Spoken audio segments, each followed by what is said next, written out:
সহ মিসকার পর্দা ফাঁস করে মিসকাকে পুলিশে দিয়ে রূপাকে নির্দোষ প্রমাণ করলো সাক্ষ্যদীপ। হ্যাঁ বন্ধুরা, আমরা এমনটাই দেখতে পাবো অনুরাগের ছোঁয়া ধারাবাহিকের আগামী পর্বগুলোতে। কুমারের কবল থেকে নিজের পরিবারকে বাঁচাতে মরিয়া হয়ে ওঠে রূপা, আর মিসকা সেই সুযোগটাকে কাজে লাগায় রূপাকে ফাঁসাতে।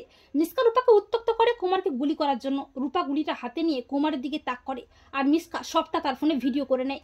এরপর মিসকা নিজে আড়াল থেকে কুমারকে গুলি করে দেয়। কুমার মাটিতে লুটিয়ে পড়ে। রূপা বলে, আমি তো কুমারকে মারিনি, তাহলে কে গুলিটা করলো?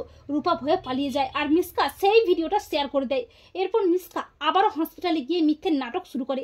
অপরদিকে পুলিশ সেনগুপ্ত বাড়িতে আসে, রূপাকে তন্ন তন্ন করে খুঁজতে থাকে, আর রূপা বাড়ি ফিরে আসে। তবে দীপা পুলিশকে বলে যে রূপা ফিরে এলে আমি নিজে রূপাকে আপনাদের হাতে তুলে দেব। রূপা মনে মনে ভাবে, মাও তার মনে করে আমি খুন করেছি, তার মানে মা আমাকে পুলিশে ধরিয়ে দেবে, কিন্তু আমি তো কোনো অন্যায় করিনি। এই বলে রূপা আবারও পালিয়ে যায়, আর বাড়ির সবাই অস্থির হয়ে ওঠে রূপাকে কোথাও খুঁজে না পেয়ে। পুলিশ হন্যে হয়ে খুঁজতে থাকে রূপাকে। রূপা রাস্তায় রাস্তায় ছুটতে থাকে, কোথায় যাবে কি করবে কিছু বুঝতে পারে না। রূপা ছুটতে ছুটতে আচমকা একটা গাড়ির সামনে আসে।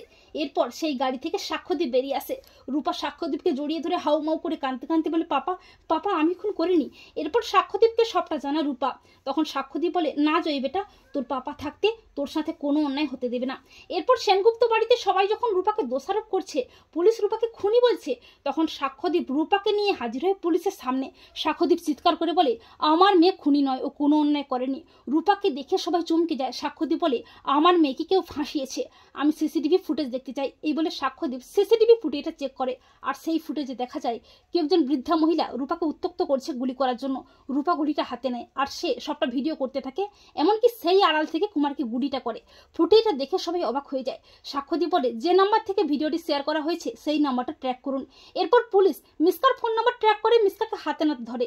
রূপা নির্দোষ প্রমাণিত হয়।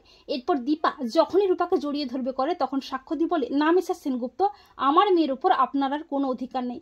আপনাদের ভরসায় ওকে রেখে গেছিলাম, কিন্তু আপনারা ওর সাথে অন্যায় করেছেন, ওর দিকে মিথ্যে অভিযোগের আঙুল তুলেছেন, ওকে খুনি বানিয়েছেন। সাক্ষ্যদীপ রূপাকে জড়িয়ে ধরে বলে, বেটা, তোর এই পাপা থাকতে তোর কোনো ক্ষতি হতে দেবে না, তোর সাথে কোনো অন্যায় হতে দেবে না। তো বন্ধুরা, তোমরা এটাই চাও তো যে শেষ মুহূর্তে সাক্ষ্যদীপ যে কোনো প্রমাণ সহ মিসকার মুখোশ খুলে মিসকাকে পুলিশে দিয়ে রূপাকে নির্দোষ প্রমাণ করে? কমেন্ট করে এক্ষুনি জানিয়ে দাও তোমাদের মতামতটি।